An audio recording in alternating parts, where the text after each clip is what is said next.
Assalamualaikum warahmatullahi wabarakatuh.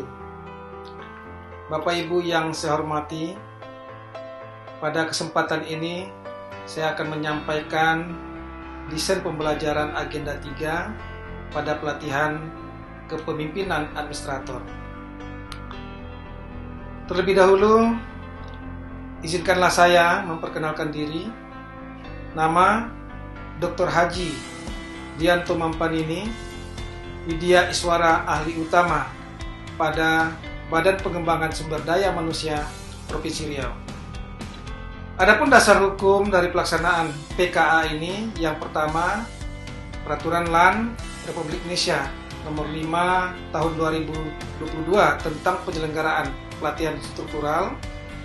Yang kedua, Keputusan Kepala LAN Nomor 374 Tahun 2022 tentang kurikulum pelatihan struktural kepemimpinan.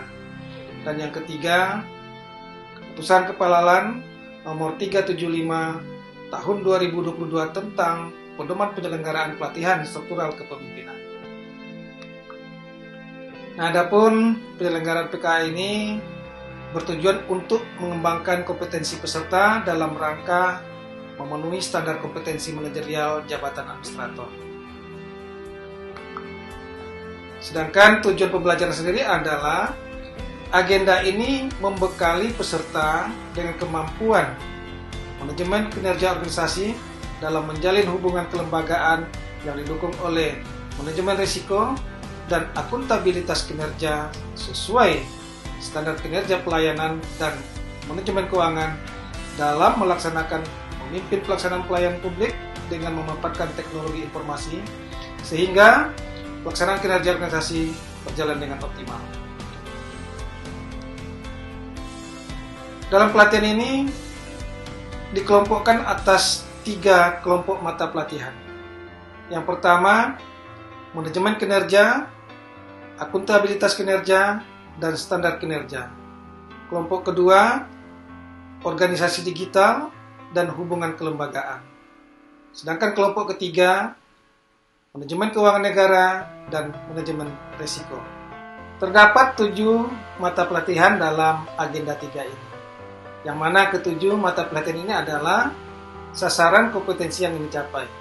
Adapun mata pelatihan tersebut, yang pertama, akuntabilitas kinerja, yang kedua, hubungan kelembagaan, yang ketiga, organisasi digital, yang keempat, manajemen kinerja, yang kelima, standar kinerja pelayanan, yang keenam, manajemen keuangan, dan yang ketujuh, manajemen risiko.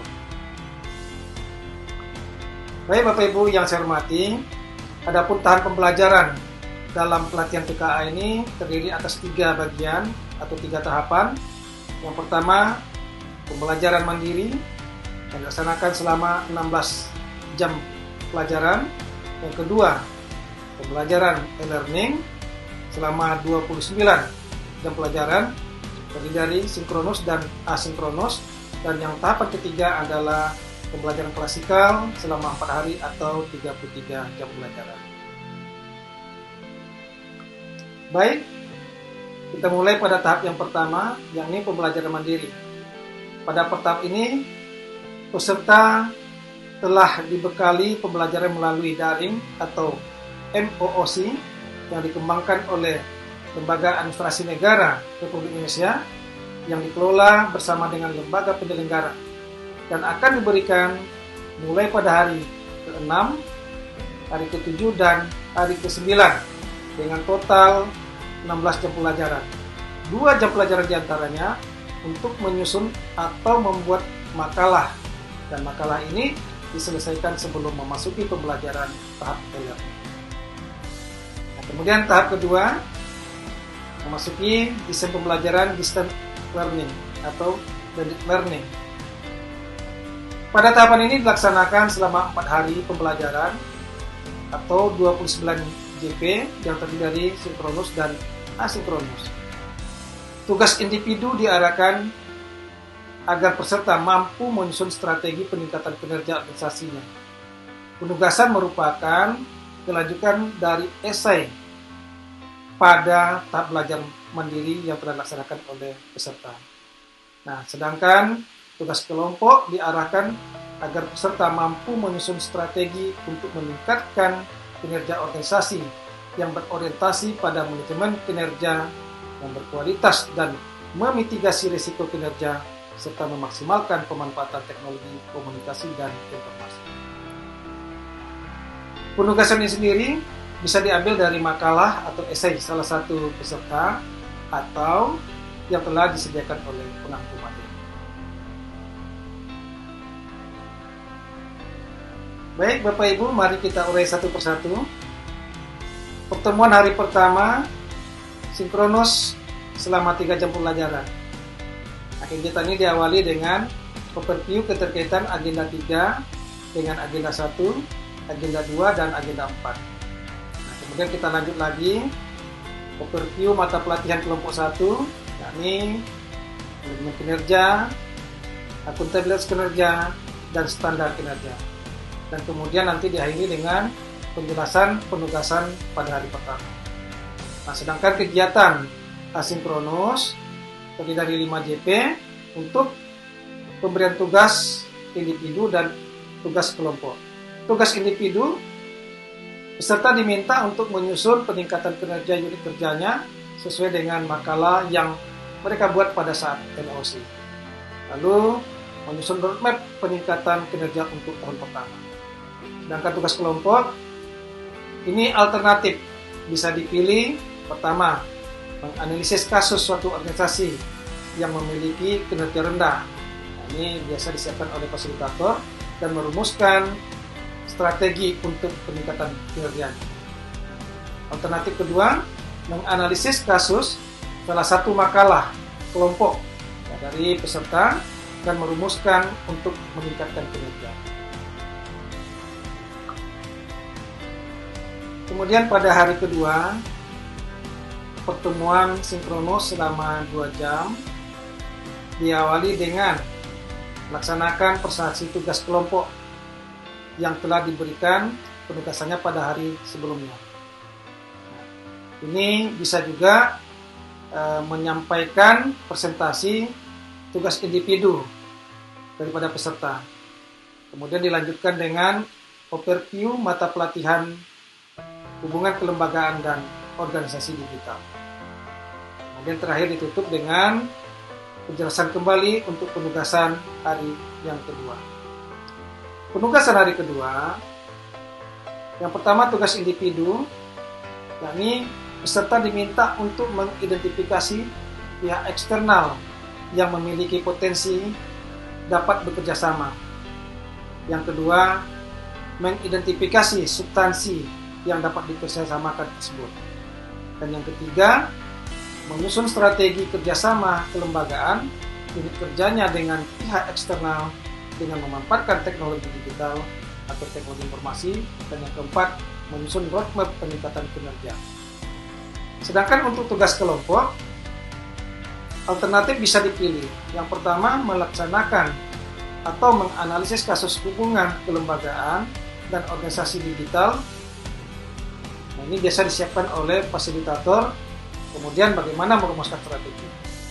Sedangkan alternatif kedua adalah menganalisis kasus yang didapat dari salah satu peserta dan merumuskan strategi apa untuk meningkatkan kinerja melalui kerjasama kelembagaan dan pemanfaatan teknologi digital.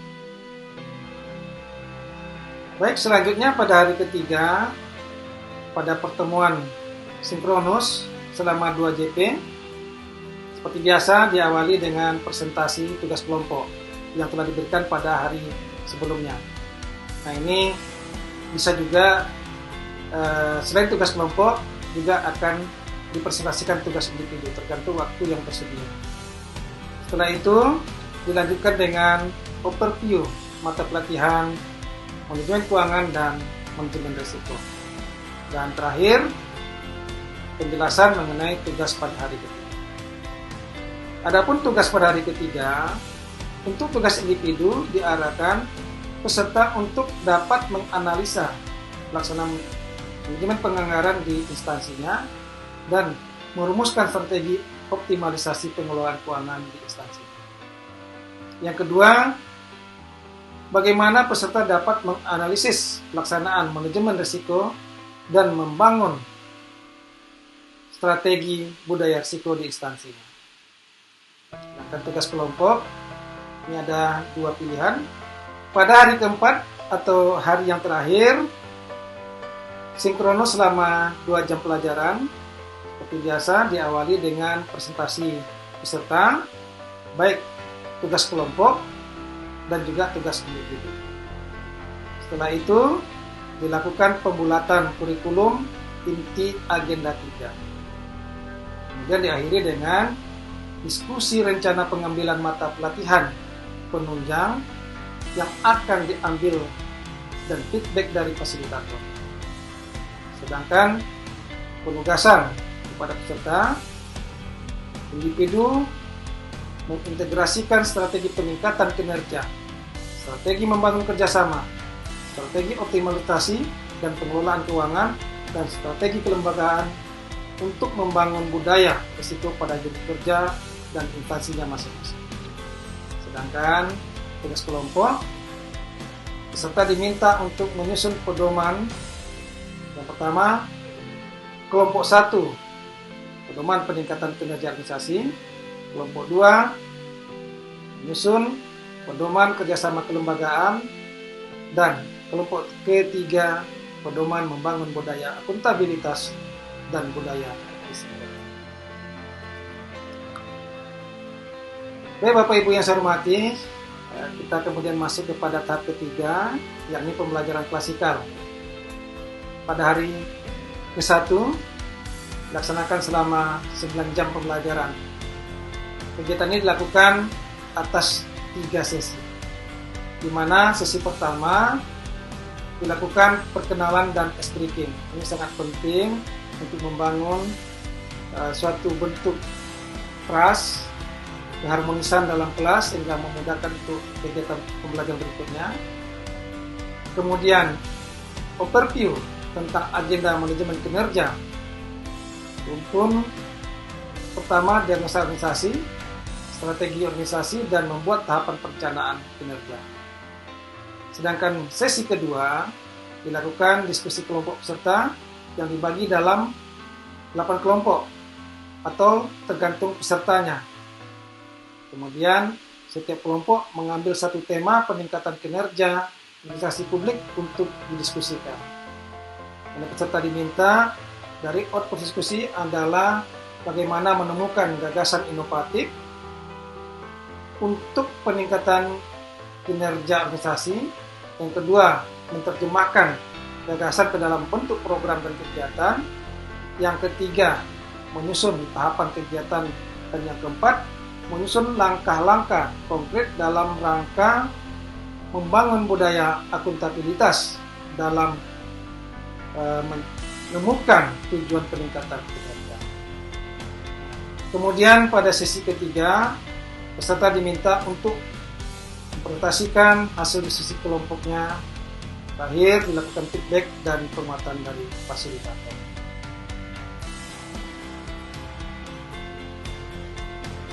Kemudian pada hari kedua, juga selama 9 jam pembelajaran, dibagi juga atas 3 sesi, di mana sesi yang pertama adalah overview strategi kerjasama kelembagaan dan pemanfaatan teknologi digital dalam rangka meningkatkan kinerja organisasi. Sedangkan sesi kedua melanjutkan kembali diskusi kelompok untuk merancang pemanfaatan teknologi digital dan membuat skema kerjasama kelembagaan dengan pihak lain untuk mewujudkan tujuan peningkatan kinerja. Dan pada sesi ketiga, seperti yang telah dilakukan sebelumnya, adalah mempresentasikan hasil diskusi kelompok dan pemberian feedback dari narasumber. Nah, baik, selanjutnya pada hari ketiga selama 6 jam pelajaran terbagi atas 2 sesi, di mana sesi pertama melakukan overview strategi optimalisasi sumber daya dan strategi mitigasi risiko dalam rangka meningkatkan kinerja organisasi. Sedangkan sesi kedua melanjutkan diskusi kelompok untuk memetakan sumber daya yang diperlukan untuk merealisasikan tujuan peningkatan kinerja dan merancang skema mitigasi risiko dari program kegiatan yang akan dilaksanakan tersebut.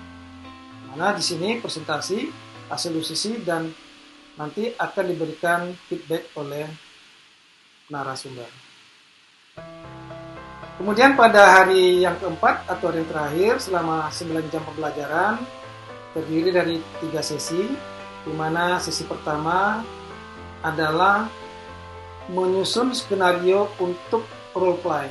Jadi peserta akan mendapatkan peran masing-masing. Role play ini adalah implementasi peningkatan kinerja organisasi. Dari sini peserta akan diminta merancang langkah-langkah bagaimana mengimplementasikan strategi peningkatan kinerja organisasi. Sedangkan pada sesi kedua, peserta diminta untuk mempraktekkan role play peningkatan kinerja organisasi. Harapannya adalah dari sini peserta dapat mempraktekkan dan mengkomunikasikan gagasan, dapat meyakinkan pimpinan, serta dapat merespon usulan dari bawahan. Dan pada sesi ketiga melanjutkan role play pada sesi yang kedua tentang peningkatan kinerja organisasi, dan terakhir diberikan feedback oleh narasumber, kemudian tentunya pembelajaran berakhir dan ditutup oleh narasumber. Baik Bapak Ibu yang saya hormati, ini yang dapat saya sampaikan dalam desain pembelajaran agenda 3 pada pelatihan PKA ini. Mohon maaf atas segala kekurangan, mudah-mudahan bermanfaat. Wassalamualaikum warahmatullahi wabarakatuh.